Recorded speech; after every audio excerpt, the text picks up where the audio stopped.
जी।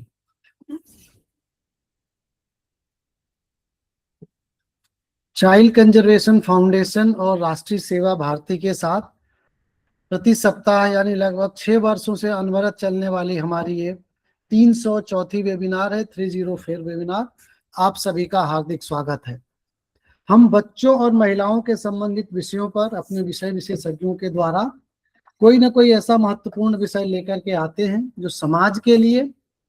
और उन सेगमेंट के लिए जो उसमें काम कर रहे हैं या जो उससे प्रभावित होने वाले हैं, उन सबको किसी न किसी तरह की लीगल ज्ञान या लीगल नॉलेज दे सके। इसी क्रम में आज हम बातचीत करने वाले हैं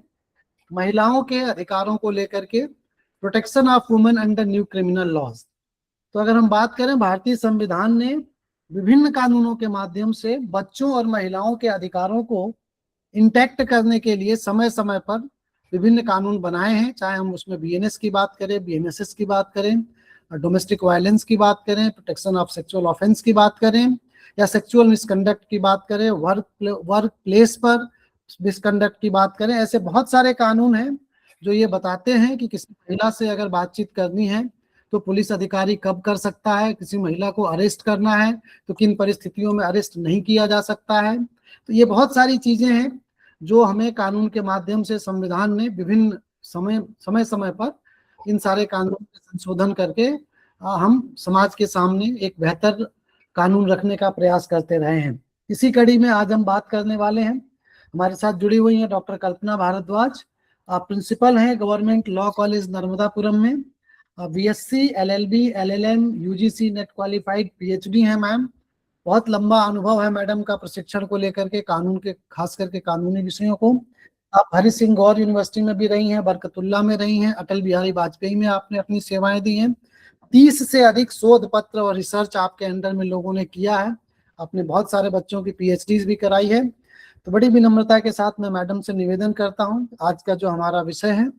protection of women under new criminal laws पर अपनी बात रखें। Kalpana ma'am, doctor Kalpana Bhardwaj ma'am. जी, धन्यवाद सर, बहुत बहुत धन्यवाद। नमस्कार सभी को, नमस्कार। और इस वेबिनार में आप सभी का हार्दिक स्वागत है। और मैं आयोजकों को भी सबसे पहले बधाई देना चाहूंगी कि 304वां वेबिनार है ये आपके द्वारा किए गए बहुत ही अच्छे प्रयासों में से है। सबसे पहले तो मैं आयोजकों को भी हार्दिक आभार और धन्यवाद देना चाहूंगी कि इतने महत्वपूर्ण विषय पर उन्होंने और संवेदनशील विषय पर उन्होंने मुझे आज आमंत्रित किया, आपसे चर्चा के लिए इस योग्य समझा कि आपके साथ में इस चर्चा में जुड़ पाऊं। मैं चाइल्ड कंजर्वेशन फाउंडेशन के अध्यक्ष डॉक्टर राघवेंद्र जी एवं फाउंडेशन सचिव डॉक्टर कृपा शंकर जी चौबे जी भाई साहब का बहुत बहुत धन्यवाद देती हूँ और आभार देती हूँ कि उन्होंने मुझे इतने महत्वपूर्ण विषय पर चर्चा के लिए आमंत्रित किया और आपने इस योग्य समझा कि मैं इस चर्चा में आपके समक्ष बैठकर कुछ बातों को शायद बता पाऊं या इस दृष्टिकोण से समझा पाऊं कि भारतीय दृष्टिकोण से महिलाओं के लिए संरक्षण की आवश्यकता क्यों पड़ती है, क्यों हमको क्रिमिनल लॉज में भी महिलाओं के लिए स्पेसिफिक प्रोविजंस की इस समय आवश्यकता पड़ी। जैसे कि आज का ये webinar protection of women under new criminal laws 2023 के विषय पर आयोजित है, जो कि वर्तमान परिप्रेक्ष्य में अत्यंत महत्वपूर्ण एवं सामयिक विषय है। इस सत्र के माध्यम से इस चर्चा में हम इस विषय के विभिन्न आयामों पर विचार विमर्श करेंगे तथा उससे संबंधित महत्वपूर्ण को समझेंगे कि हमारी जो वर्तमान सरकार है उसके द्वारा जो औपनिवेशिक काल के लंबे समय से चले आ रहे कानूनों आईपीसी, सीआरपीसी और इंडियन एविडेंस एक्ट को रिपील करके ये नए कानून क्यों लाए गए, क्या इसका रीजन था। और मैं बिल्कुल अपनी तरफ से पूरा प्रयास करूंगी कि ये सत्र आपके लिए जानकारीपूर्ण भी रहे और उपयोगी भी रहे। मुझे पूरा विश्वास है कि ये जो आज का जो ये विषय है ये हमारे दृष्टिकोण को, हम सभी के दृष्टिकोण को एक नया आयाम देगा और हमें नई संभावनाओं से परिचय कराएगा। जैसे कि आज का हम सभी को भी देते हैं कि आज का विषय है protection of women under new criminal law. Bharat की न्याय व्यवस्था में हुआ एक ऐतिहासिक महत्वपूर्ण परिवर्तन था न्यू क्रिमिनल लॉज 2023 का आना। भारत सरकार के द्वारा वर्ष 2024 में 3 अधिनियम पारित किए गए। भारतीय न्याय संहिता 2023, भारतीय नागरिक सुरक्षा संहिता 2023 और भारतीय साक्ष्य अधिनियम 2023। भारतीय दंड प्रणाली के लिए इन कानूनों के द्वारा नई दिशा प्रदान की गई और इन कानूनों का उद्देश्य केवल अपराधों को नियंत्रित करना नहीं था कि हमने जो पुरानी व्यवस्था चली आ रही थी उनमें जिस तरीके से अपराधों को नियंत्रित किया जा रहा था, तो हम इन कानूनों के माध्यम से भी अपराधों को नियंत्रित करें। नहीं, इनका आधार जो था, इसको और अधिक आधुनिक बनाया गया, पारदर्शी बनाया गया, तकनीकी आधार एवं पीड़ित केंद्रित बनाया गया। मेन जो इम्पोर्टेंट इन कानूनों में परिवर्तन हुए वो थे कि ये जो लॉज थे, ये तीनों लॉज जो है, ये विक्टिम सेंट्रिक बनाए गए। कि हमने अभी तक जो पुराने जो लॉज थे, हम बात करते हैं तो जो अपराध विधि होती है, अपराध विधि में एक वह व्यक्ति होता है जिसके साथ की अपराध हुआ है, मीन्स विक्टिम, और एक वह व्यक्ति होता है जिसने की अपराध किया है, मीन्स क्रिमिनल। तो जो अभी तक जितने भी लॉज थे, जितने भी क्रिमिनल लॉज बने थे, डोमेस्टिक वायलेंस हो या जितने, there are all criminal laws, they are all are based on the accused, जो अपराधी को ही देखते थे कि अपराधी ने क्या किया है, अपराधी को कैसे सजा दी जाए, अपराधी को कैसे एनालिसिस करके उसको अपराध करने से रोका जाए। कभी भी हमने विक्टिम की तरफ फोकस नहीं किया था कि जिसके साथ अपराध हुआ है, what about him, what about her. किसी महिला के साथ अगर अपराध हुआ है तो उसको कैसे संरक्षण दिया जाए, उसको कैसे प्रोटेक्शन दिया जाए, इस पर कभी भी हमारे द्वारा किसी भी लॉ में बात नहीं की गई। तो ये जो लॉज थे, इन लॉ की जो मेन विशेषता है, जो बहुत महत्वपूर्ण बात इन लॉज में है, क्रिमिनल लॉज में, इनमें विक्टिम सेंट्रिक इसको बनाया गया है। पीड़ितों को देखा गया है, चाहे वो पीड़ित जो है वो महिला हो, बच्चा हो या अदर पर्सन हो। चूंकि इसमें बहुत सारे चेंजेस हुए हैं, बहुत अच्छे नई चीजों को ऐड ऑन किया गया है, बट हमें बात करेंगे तो बहुत लंबा समय लगेगा। हमारा जो मेन फोकस रहेगा वो वुमेन को लेकर रहेगा कि जो इन लॉज में जो वुमेन विक्टिम बनती है, जिस महिला के साथ अपराध हुआ है, उस महिला को कैसे इन लॉज में प्रोटेक्शन दिया गया है। और ये हम सभी जानते हैं कि महिला संरक्षण जो है, महिला संरक्षण पे जो ये नए कानून बने हैं, ये संवेदनशील विषय भी है, महत्वपूर्ण विषय भी है, क्योंकि कोई भी सभ्य समाज होगा, उसकी पहचान जो है वो महिलाओं को जो सम्मान प्रदान किया जाता है, महिलाओं को जो सुरक्षा प्रदान की जाती है, उस समाज में महिलाओं को जो समानता प्रदान की जाती है, जो अधिकार प्रदान किए जाते हैं, वो समाज की पहचान होती है। इसलिए महिलाओं के सुरक्षा के लिए केवल ये कानूनी विषय नहीं है, हम इसको कानून की दृष्टि से ना देखें, ये एक सामाजिक विषय भी है, ये मानवाधिकार का भी विषय भी है कि महिलाओं के मानवाधिकारों का संरक्षण भी इसके माध्यम से किया गया। भारत में बहुत सारे कानून बनाए गए, जैसे अभी कृपाशंकर जी ने भी बोला कि वर्क प्लेस पे महिलाओं को प्रोटेक्शन देना है, डोमेस्टिक वायलेंस से संरक्षण देना है, डावरी प्रोहिबिशन एक्ट भी है। इन सारे एक्ट को बनाया तो गया था, लेकिन वो महिलाओं को बहुत ज्यादा संरक्षण दिया भी उनके द्वारा। ऐसा नहीं कह सकते हम कि कोई संरक्षण प्रदान नहीं हुआ, लेकिन इन लॉज ने महिलाओं को एक विक्टिम के रूप में जो प्रोटेक्शन प्रोवाइड किया है, जो फैसिलिटीज प्रोवाइड की है, वो अदर लॉज में नहीं थी। तो हम सबसे पहले आते हैं कि ये जो हमारे क्रिमिनल लॉ थे, इन क्रिमिनल लॉज को भारत में, इनको हम कहते हैं कि न्यू क्रिमिनल लॉज 2023,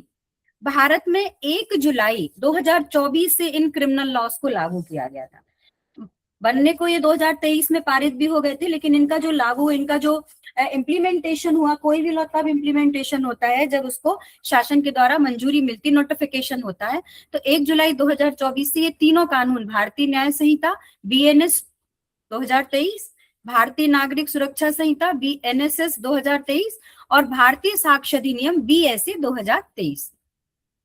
और ये जो कानून थे, ये कानून जो है, जैसे कि मैंने कहा, विक्टिम सेंट्रिक थे और महिलाओं के खिलाफ अगर कोई भी अपराध होता है तो सख्त कानूनी कार्यवाही करने वाले हैं ये कानून। इन कानूनों के द्वारा जो अपराध है, अपराध के लिए जो दंड है, उन प्रावधानों को भी बढ़ा दिया गया है। तो ये 3 कानूनों पर हम आज चर्चा करेंगे, BNS, BNSS और BSA। जो ये तीनों कानून हैं, भारतीय न्याय संहिता, भारतीय नागरिक सुरक्षा संहिता और BSA,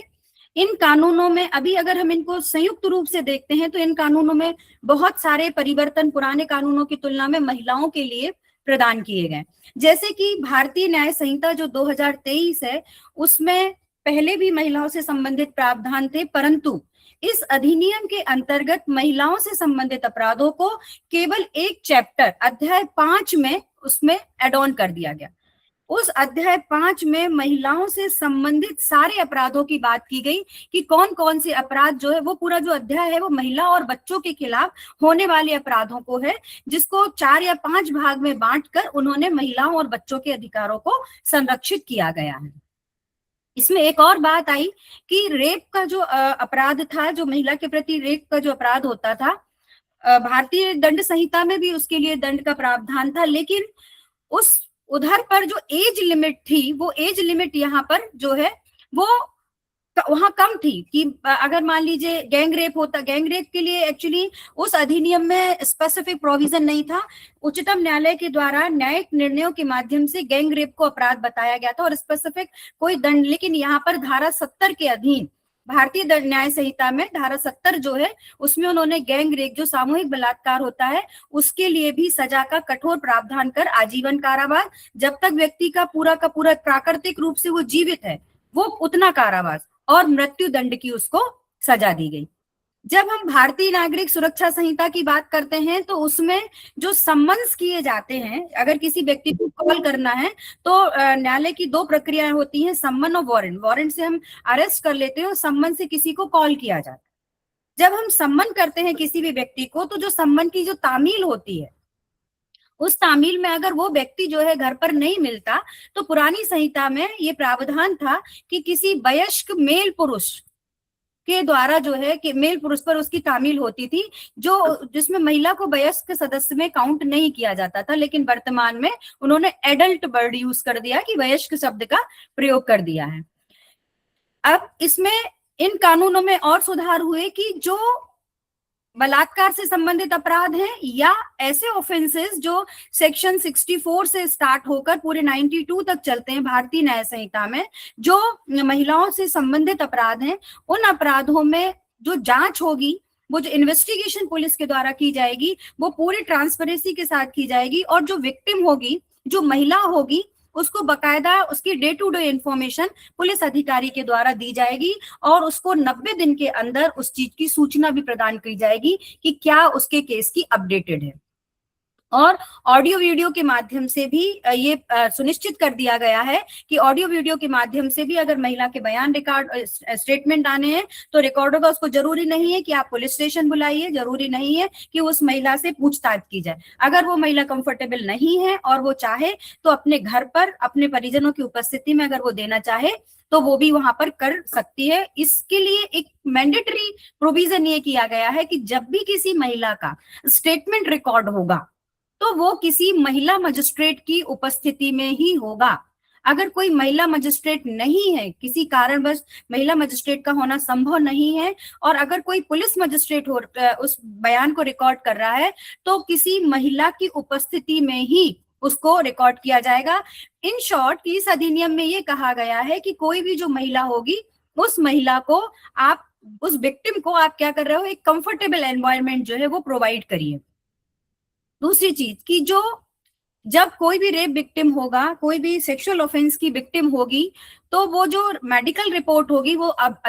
जो चिकित्सक है उसके लिए जरूरी होगा कि वो विद इन 7 डेज के वो रिपोर्ट भेज दे, मतलब उसमें डिले का कोई प्रोविजन नहीं है। इसमें एक और प्रावधान किया गया कि अगर मान लीजिए कोई महिला है और कोई मानसिक या शारीरिक रूप से महिला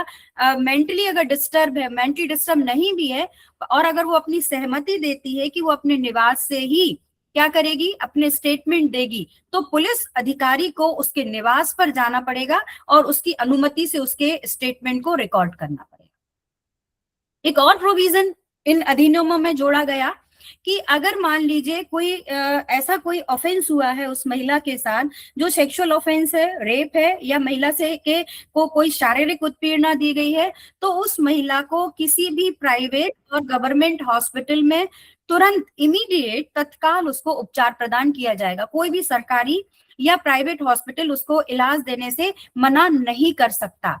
अगर मान लीजिए वह महिला उस सरकारी अस्पताल में उपस्थित होती है, उसके पास पैसे देने के लिए, अगर मान लीजिए चिकित्सा के लिए पैसे, उपचार के लिए अगर उसके पास पैसे उपलब्ध नहीं है तो निःशुल्क, और उसके पास मान लीजिए कोई आइडेंटिटी प्रूफ नहीं है तो बिना किसी आइडेंटिटी प्रूफ के उसको दिया जाएगा।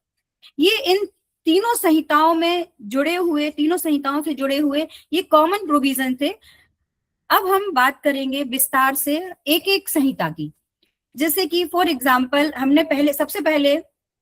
जो आपराधिक कानून होता है, आपराधिक कानून हमेशा 3 कानूनों को मिलाकर ही बोला जाता है, बीएनएस, बीएनएसएस और बीएसए। बीएनएस जो है, भारतीय न्याय संहिता जो है, ये उन अपराधों को बताता है जो अपराध, मतलब सबसे पहले जैसे अगर हम बात करें कि अपराध क्या है,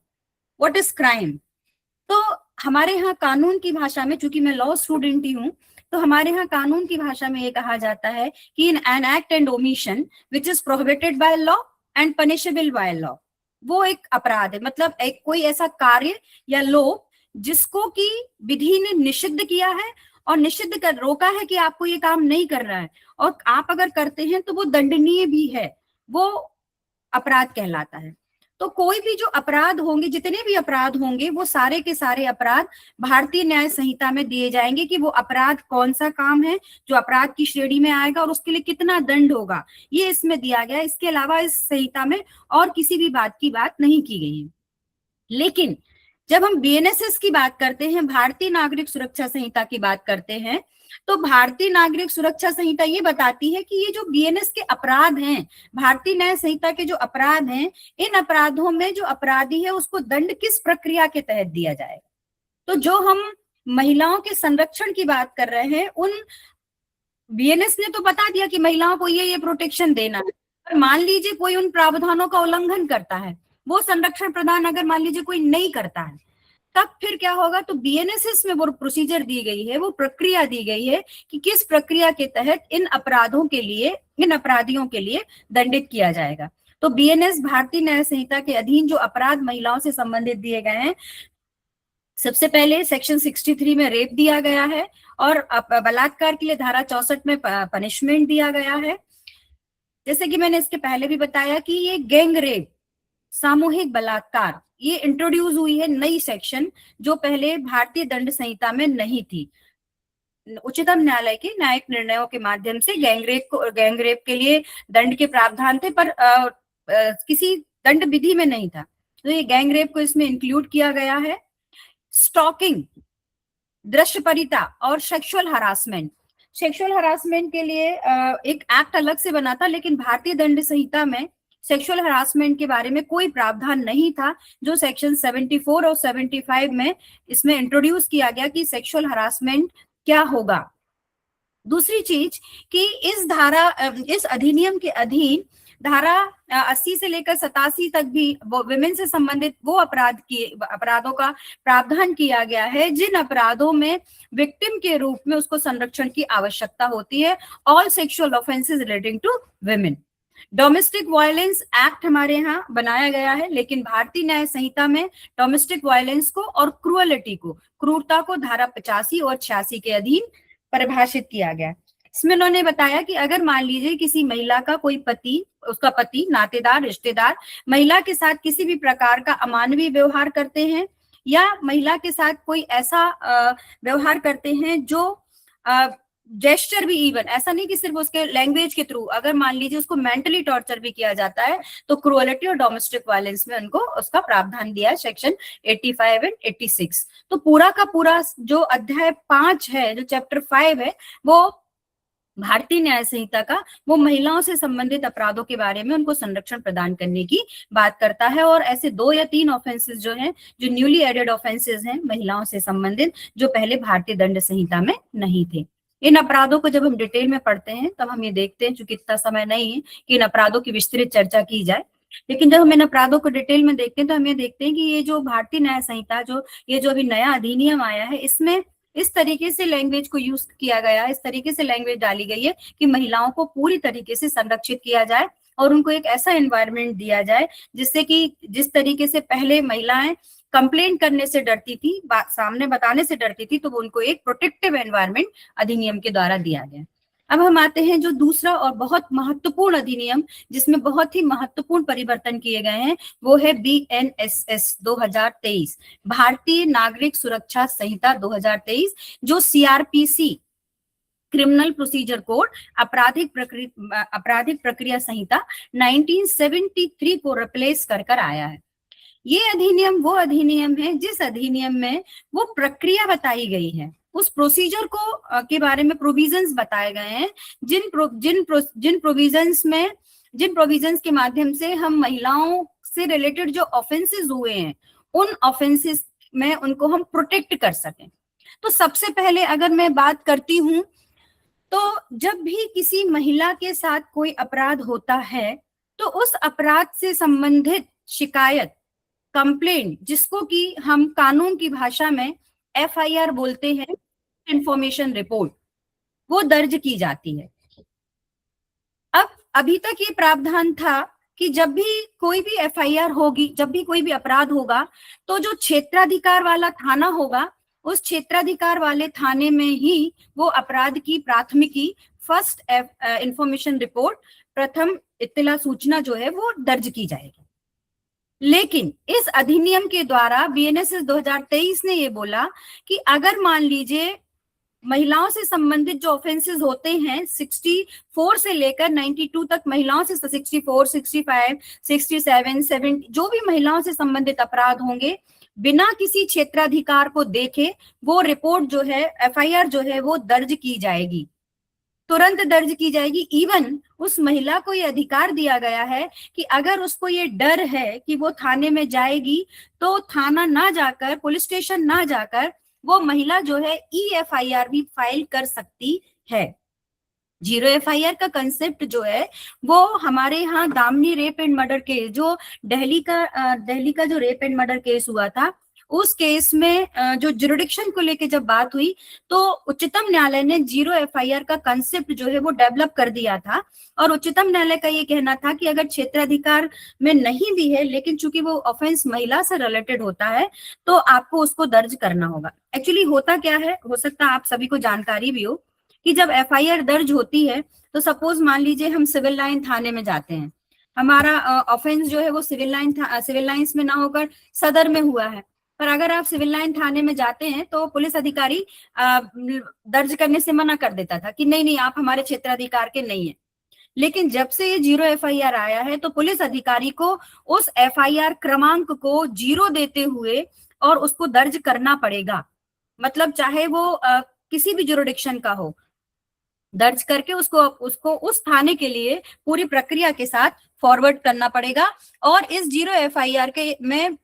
एग्जैक्टली इसको नॉमेनक्लेचर नहीं किया गया 0 FIR, उन्होंने कहा बिना क्षेत्राधिकार वाला अगर कोई मामला आता है महिलाओं से संबंधित तो आपको उसको नोट करना पड़ेगा, it means it is 0 FIR। और सेक्शन 173 में इसका प्रावधान किया गया है। इसका प्रोविजो ये कहता है कि जो भारतीय न्याय संहिता में सेक्शन 64 से लेकर जितने भी ऑफेंसेस वुमेन से रिलेटेड हैं, सारे सेक्सुअल ऑफेंसेस हैं, उनको रिकॉर्ड किया जाएगा। ना केवल उस 0 FIR को लिखा जाएगा बल्कि किसी महिला के द्वारा ही स्टेटमेंट लिखे जाएंगे, उनकी ऑडियो वीडियो रिकॉर्डिंग होगी और उस महिला को ऐसा एनवायरनमेंट दिया जाएगा जिससे कि वो उस चीज को बताने में सुरक्षित महसूस करती है। 0 FIR का कंसेप्ट किसी भी रेप विक्टिम के लिए एक बहुत अच्छा प्रोटेक्शन है, जिससे कि वो रेप विक्टिम जो चाहे तो EFIR भी फाइल कर सकती है। दूसरा कि अगर मान लीजिए कोई महिला है जिसके साथ कोई ऑफेंस हुआ है तो अंडर सेक्शन 179 BNS से ये कहती है कि उस महिला को एग्जम्पशन दिया गया है, उन्मुक्ति दी गई है उस महिला को कि वो पुलिस स्टेशन में विजिट करे। वो महिला चाहे, महिला को भी दिया गया है और 15 साल के से कम उम्र के बच्चे को भी पुलिस स्टेशन आने की जरूरत नहीं है। पुलिस अधिकारी स्वयं उस बच्चे और उस महिला के घर जाएगा जहां पर कि वो महिला सुरक्षित महसूस करती है, जहां पर कि वो महिला कंफर्टेबल महसूस करती है। अंडर सेक्शन 179 महिला को एग्जम्पशन दिया गया है पुलिस स्टेशन में उपस्थिति से। एक ये बहुत बड़ी बात है। अदरवाइज जब भारतीय दंड संहिता थी तो किसी भी महिला को रेप से रिलेटेड जब कंप्लेंट लिखानी पड़ती थी तो एक तो पुलिस अधिकारी जो है मेल होता था उसको तब भी लिखानी पड़ती थी और उससे जो प्रश्न किए जाते थे उसको उन सारे प्रश्नों का जवाब भी देना पड़ता था। लेकिन अब ये इन धाराओं के माध्यम से ये कह दिया। प्लस एक और एडिशन हुआ है, एक और नई चीज जोड़ी गई है कि मैंडेटरी कर दिया है ऑडियो वीडियो रिकॉर्डिंग। मतलब सेक्शन 190 ये कहती है कि अगर मान लीजिए आप किसी महिला का स्टेटमेंट ले रहे हैं, इवन उसके घर पर जाकर भी आप उसका स्टेटमेंट ले रहे हैं, तो आपके लिए ये बाध्यकारी है,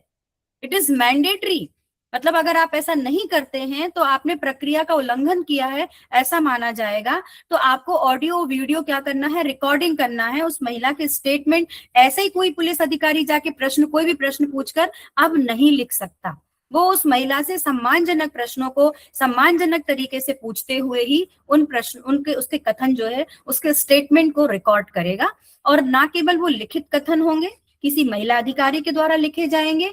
अगर महिला अधिकारी नहीं है तो उसकी किसी महिला की उपस्थिति में लिखे जाएंगे। इवन उनका क्या किया जाएगा, उनको ऑडियो और वीडियो उनकी रिकॉर्डिंग भी की जाएगी। राइट टू इंफॉर्मेशन, कोई भी महिला अगर मान लीजिए किसी भी प्रकार का इसका ऑफेंस हुआ है तो विद इन 90 डेज आपको उसकी सूचना उस महिला को देनी होगी कि उसके मैटर का कहाँ। अभी तक क्या होता था, नॉर्मली विक्टिम का इन्वेस्टिगेशन में कोई इन्वॉल्वेंस नहीं होता था।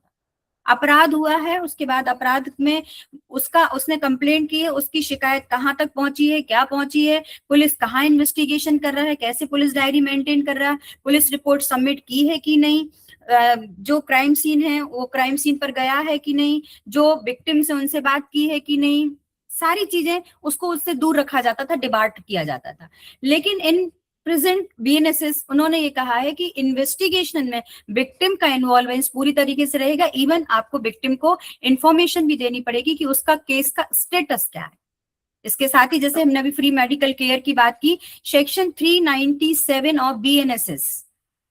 भारतीय न्याय संहिता की धारा 397, बीएनएसएस की धारा 397 ये कहती है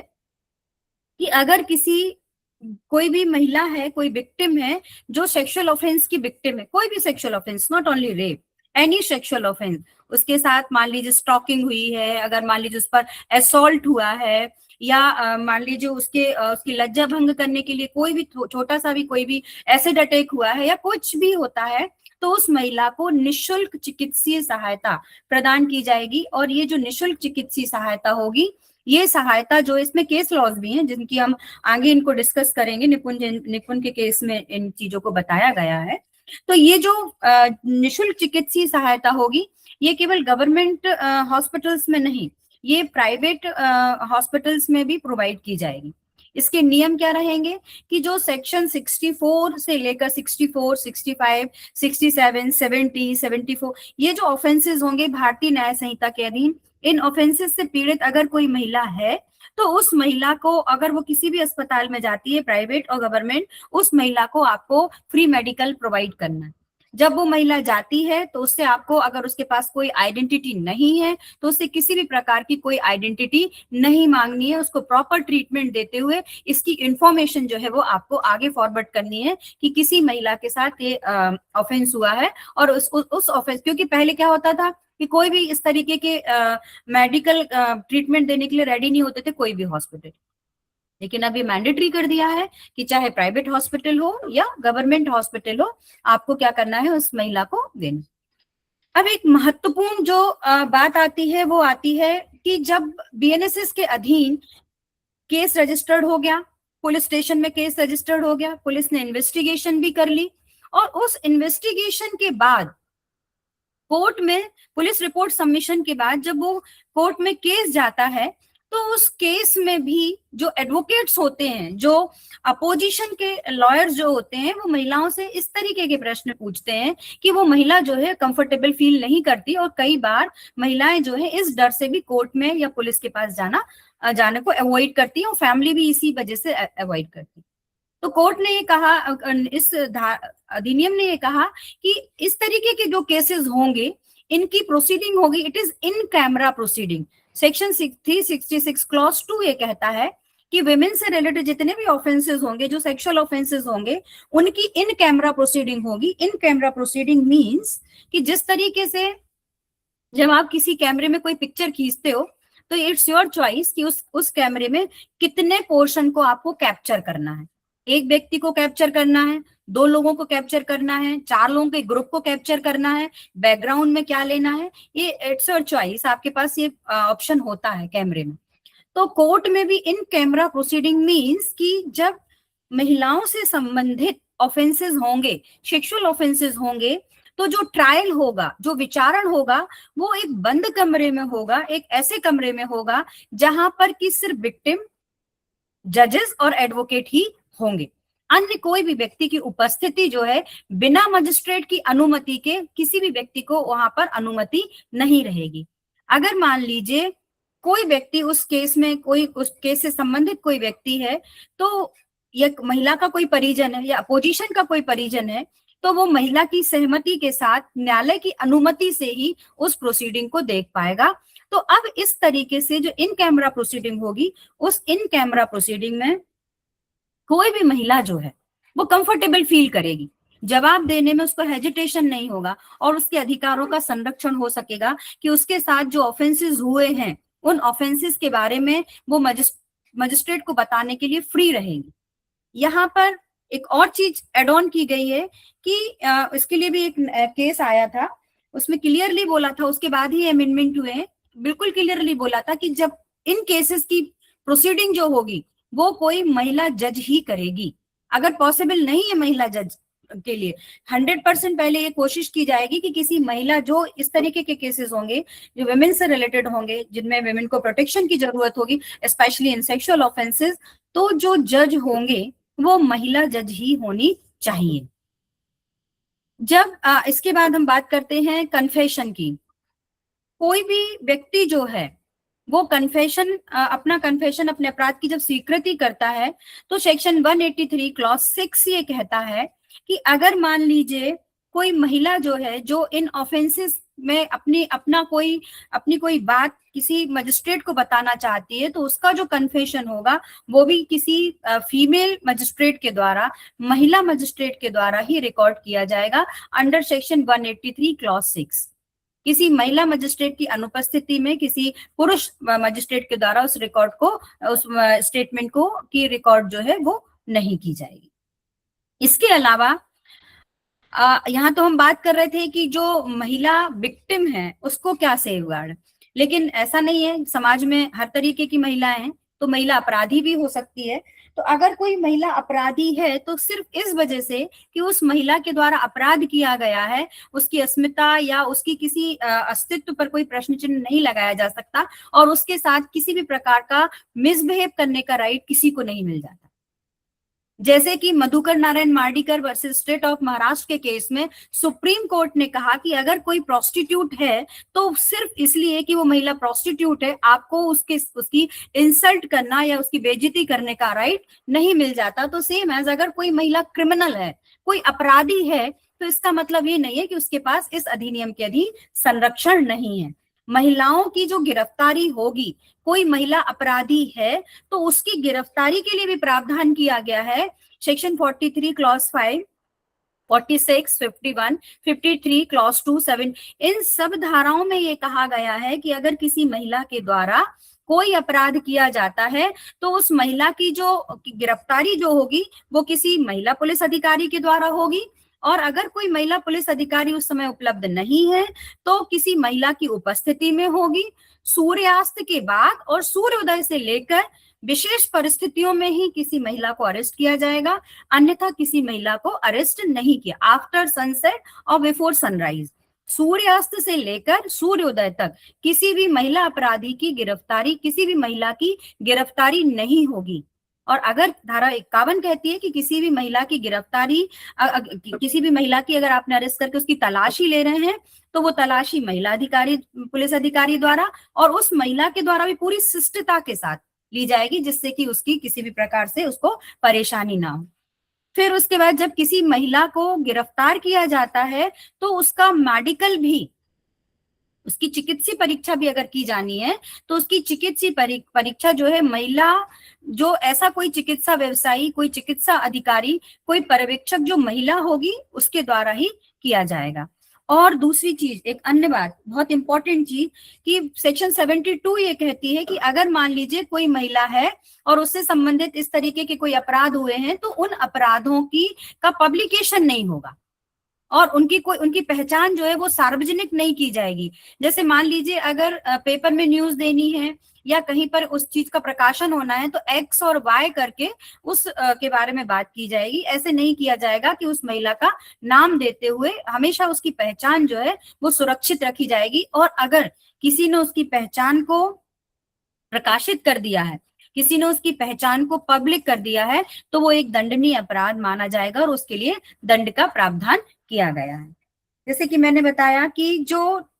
Damini rape and murder case था, Damini rape and murder case में दो बहुत इंपॉर्टेंट चीजें जो हैं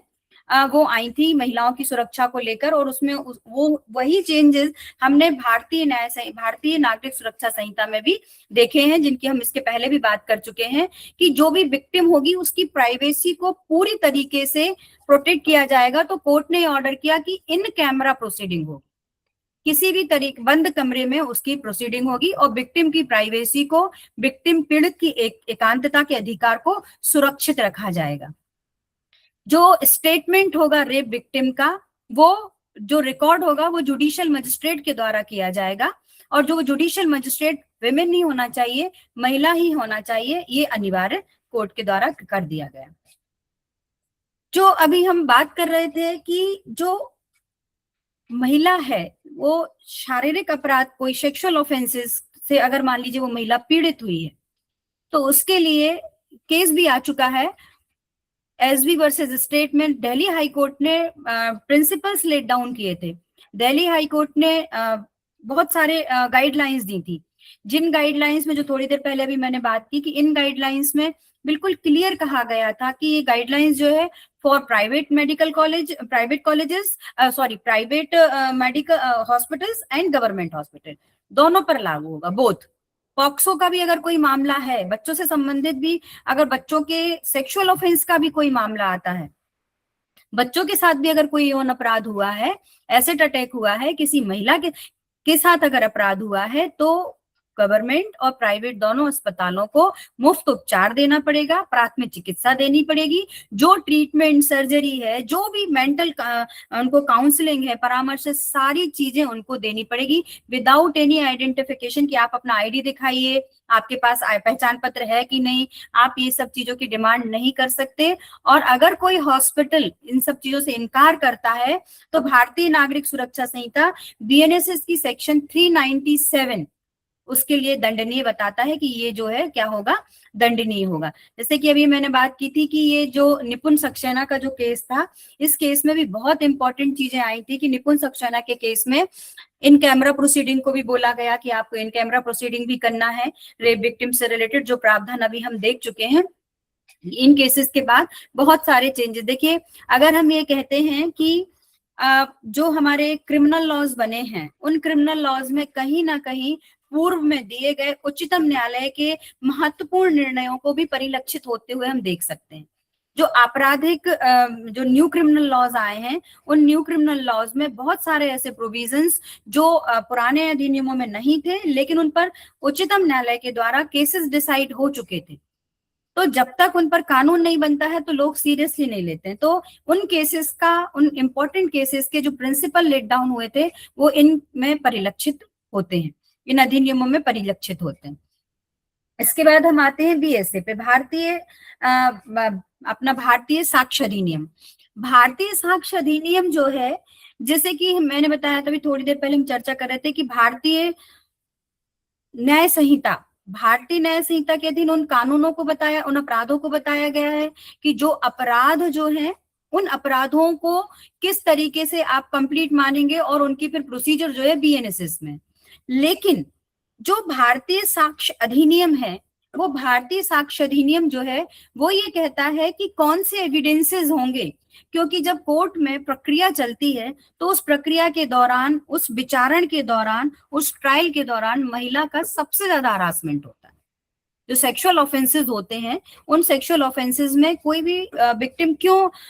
केस करने से पीछे होती है कि उसका कारण ये है कि कोर्ट में जिस तरीके से चीजों को एनालिसिस किया जाता है, जिस तरीके से इनफैक्ट हम कहें कि उस महिला का पोस्टमार्टम पूरा कर देते हैं कोर्ट में, तो उस चीज को रोकने के लिए भारतीय साक्ष्य अधिनियम में बहुत सारी चीजें आई। सबसे पहली इंपॉर्टेंट चीज उन्होंने ये कहा कि जो इलेक्ट्रॉनिक साक्ष्य होगा, जो इलेक्ट्रॉनिक एविडेंस होंगे, उनको हम मान्य करेंगे। इलेक्ट्रॉनिक एविडेंस में आज अगर मान लीजिए वर्तमान में हम देखें तो विमेन के साथ, महिलाओं के साथ आजकल ऑनलाइन ऑफेंसेस भी बहुत ज्यादा हो रहे हैं। ऑनलाइन स्टॉकिंग उनके साथ हो रही है, उनके एमएमएस बन रहे हैं, या और भी बहुत सारे साइबर क्राइम्स महिलाओं के साथ हो रहे हैं। तो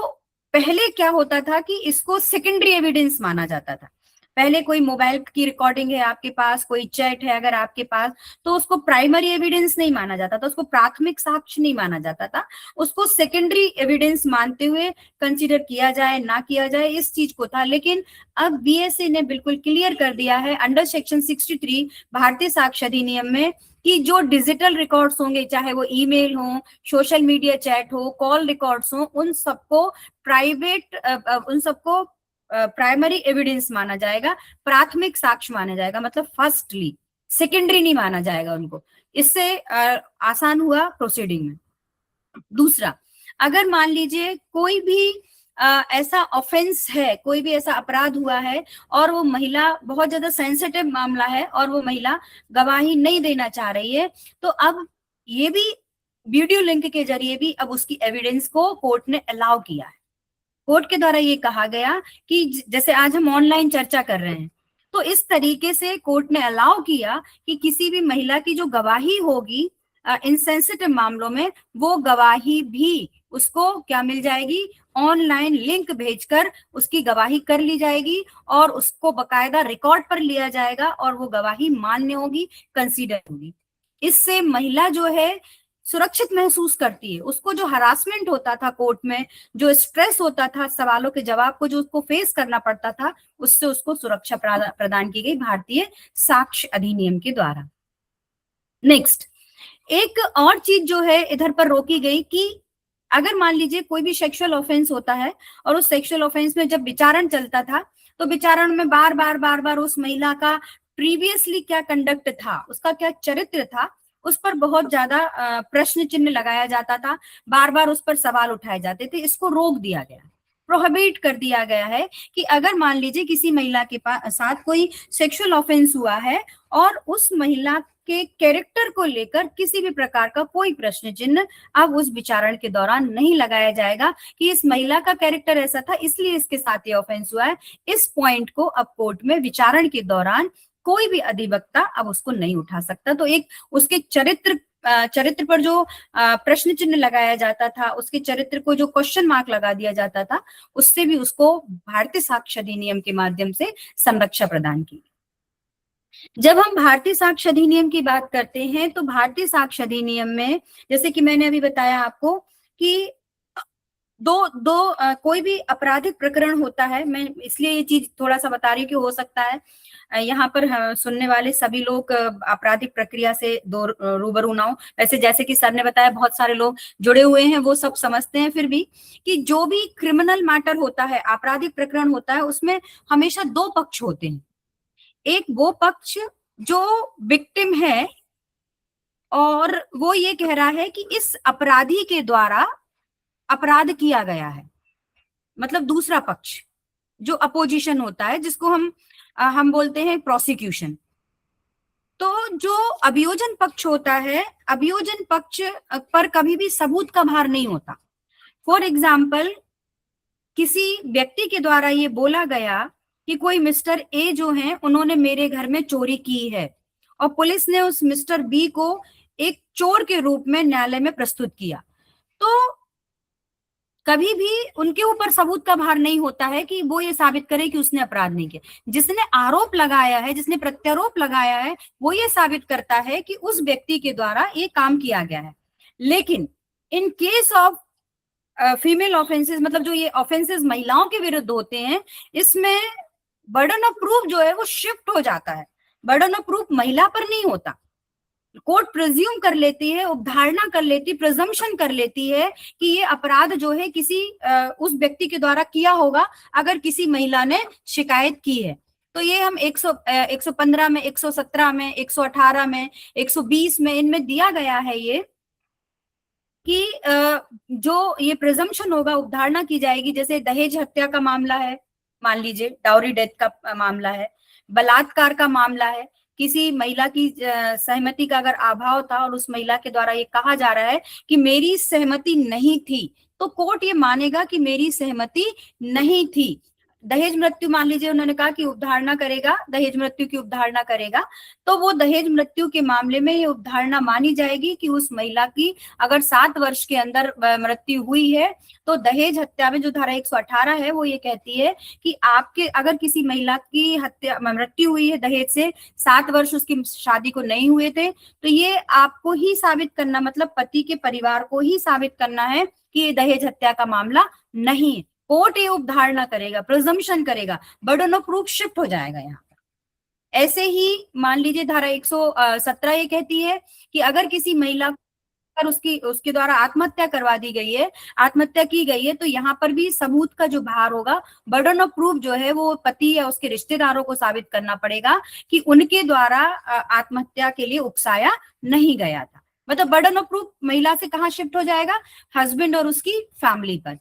और अगर मान लीजिए धारा 120 कहती है कि सेक्सुअल ऑफेंसेस के मामले में अगर फीमेल ये कह रही है, महिला ये कह रही है कि मेरे द्वारा सहमति नहीं प्रदान की गई थी, तो कोर्ट ये मान लेगा कि उस महिला की सहमति नहीं थी और विरोधी पक्ष को ये साबित करना पड़ेगा कि उसके द्वारा, महिला के द्वारा सहमति दी गई। सबूत का भार वहां शिफ्ट हो जाएगा। फिर वैवाहिक संचार की जो गोपनीयता होती है वो भी कहा जाता है कि ये जो अधिनियम है, साक्ष्य अधिनियम, ये कहता है कि जो वैवाहिक मतलब जो मामले होंगे, इन मामलों में आपको 7 वर्ष के अंदर अगर इस तरीके के हुए तो फॉरेंसिक जांच अनिवार्य होगी। फॉरेंसिक को आप क्या नहीं कर सकते, अवॉइड नहीं कर सकते, आपको उनकी जांच कराना अनिवार्य होगा। और उस महिला को ये प्रिज्यूम करते हुए कि चूंकि यहाँ पर 7 साल बार बार बोल दिया गया है, तो 7 साल में ये माना जाता है कि 7 साल के पहले कोई भी महिला उसके ससुराल में विक्टिम हो सकती है, उनके घरों में वो विक्टिम हो सकती है। तो इस तरीके से हमने देखा कि तीनों अधिनियम, भारतीय न्याय संहिता, भारतीय नागरिक सुरक्षा संहिता और भारतीय साक्ष्य अधिनियम के अधीन जो है वो महिलाओं के अधिकारों को संरक्षित किया गया है। चाहे वो जो अपराध महिला के विरुद्ध हुए हैं, उन अपराधों में महिला विक्टिम हो और वो महिला ऑफेंडर हो, एक्यूज्ड हो, दोनों ही तरीके से ये कोशिश की गई है कि जो वो महिला है उसको सुरक्षा प्रदान की जाए। अब यहाँ पर मैं विराम देती हूँ। अगर किसी के कोई प्रश्न हो, कोई क्वेश्चन हो, तो मैं कोशिश करूंगी कि बहुत बहुत धन्यवाद मैम। सत्र को ओपन करते हैं। आपने 2-3 बातें बहुत अच्छी बताई। आपकी प्रेजेंटेशन बंद कर लीजिए मैम। एक तो एससी वर्सेस स्टेट और निपुण Saxena versus union of India, जिसमें ऑनरेबल सुप्रीम कोर्ट ने बहुत क्लियर कट गाइडलाइन दी है हॉस्पिटल्स के लिए, और ये पॉक्सो के लिए भी लागू होता है कि आप उसकी किसी भी प्रकार की आइडेंटिटी डॉक्यूमेंट्स की बात नहीं करेंगे, पहले उसकी इमरजेंसी रिक्वायरमेंट या इमरजेंसी जो मेडिकल असेसमेंट है उसको आप एड्रेस करेंगे। ऐसे ही निपुण Saxena versus union of India में विक्टिम के राइट के साथ, मतलब जो महिला है उसके अधिकारों के साथ साथ उसकी पहचान को गोपनीय रखने की बातचीत कही गई है। तो आपने बहुत तीनों कानूनों के बारे में जो हमें जानकारियां दी और बहुत कैटेगरिकली आपने बात किया, खास करके महिलाओं को लेकर के, तो आपका बहुत बहुत धन्यवाद मैम। भविष्य में भी हम आपका समय लेंगे और सेशन ओपन है, जिसके भी कोई प्रश्न है तो हम ले सकते हैं। रंजना दीदी नोएडा से जुड़ी हुई है, अपना प्रश्न रखें जी। रंजना दीदी। जी भाई साहब, सबको नमस्कार। मेरी आवाज आ रही है? जी आ रही है दीदी। आ रही है मैडम जी, मैं ये जानना चाह रही थी कि जैसे पहले ये लाजमी होता था कि पुलिस जो है मेडिकल कराती थी महिला का, तो गवर्नमेंट हॉस्पिटल में ही कराती थी। जो भी पीड़ित महिला थी, रेप से विक्टिम थे, वो सर गवर्नमेंट हॉस्पिटल ही उसको मेडिकल करता था और उसी को वो मानते थे। तो क्या वैसी व्यवस्था हो गई है कि पीड़िता की जो है मेडिकल परीक्षण वो प्राइवेट हॉस्पिटल में भी करा सकते हैं? देखिए, अभी भी प्रावधान वही है, सरकारी अस्पताल का ही प्रावधान है। जो बात अभी मैं मैंने जो बात अभी की है केसेस के माध्यम से भी और सेक्शन 397 के माध्यम से भी, वो ये है जी। कि अगर मान लीजिए किसी महिला के साथ कोई सेक्सुअल ऑफेंस हो गया है और वो महिला इमीडिएट ट्रीटमेंट चाहती है, जी तो उस ट्रीटमेंट के लिए सरकारी और प्राइवेट अस्पतालों को ये निर्देश दिए गए हैं कि आपको उस महिला को उपचार प्रदान करना है। जो मेडिकल एग्जामिनेशन पुलिस के द्वारा होता है, तो वो आज भी सरकारी अस्पताल में ही किया जाता है। किसी भी जी जी जी जी थैंक यू मैडम, मैं ये क्लियर करना चाहती थी। ओके, धन्यवाद। गायत्री जी आप कुछ कहना चाह रही हैं? जी मैडम को बहुत मतलब धन्यवाद देना चाह रही हूँ। आज बहुत बहुत ही अच्छा जानकारी मैडम दी हैं। जी जी धन्यवाद मैम। जी ब्रजेश भाई कुछ कह रहे हैं? हाँ, प्रणाम। मैं सिवान से हूँ मैडम। जी जी नमस्कार। हमने तो प्लेटो का आइडियल स्टेट की तरीके से कोडिफाई कर दिया। ग्राउंड रियलिटी मध्य प्रदेश में क्या है मुझे नहीं जानकारी है, लेकिन अपने बिहार में बहुत बुरी स्थिति है। लगातार एक पीड़िता का हम उसको कभी न्याय नहीं दिला पाते, चाहे वो थाना हो, थाने के बाहर की स्थिति हो या हॉस्पिटल हो। हर आदमी हर